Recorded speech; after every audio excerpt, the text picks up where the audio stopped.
La radiographie classique utilisée depuis le tournant du siècle est l'ancêtre de toutes les techniques d'imagerie médicale.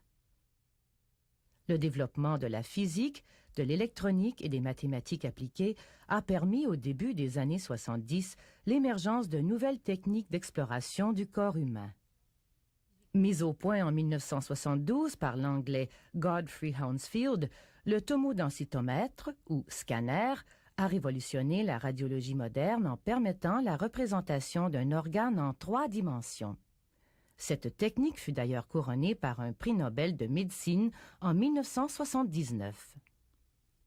Depuis, le scanner s'est diversifié et des moyens de plus en plus perfectionnés de produire des images détaillées de l'intérieur du corps sont apparus.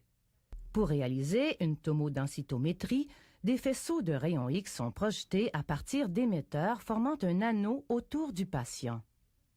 La source de rayons X et les capteurs tournent autour de lui dans un même plan de façon à donner plusieurs profils d'angles différents. En traversant les tissus, les rayons X non absorbés sont recueillis par un capteur à leur sortie, soit de l'autre côté. C'est à partir des divers profils obtenus que l'ordinateur pourra reconstituer des tranches du corps pouvant varier entre 2 mm et 1 cm d'épaisseur. Jumelés à l'ordinateur, le scanner et la résonance magnétique constituent des outils diagnostiques puissants. D'abord, le scanner permet de réaliser des radiographies en 3 dimensions d'une grande précision. Par exemple, il permet de déceler rapidement la plupart des tumeurs. Comme on le sait, la résonance magnétique n'utilise pas de rayons X. C'est pourquoi on y fait souvent appel dans le cas où les rayons X présentent un danger.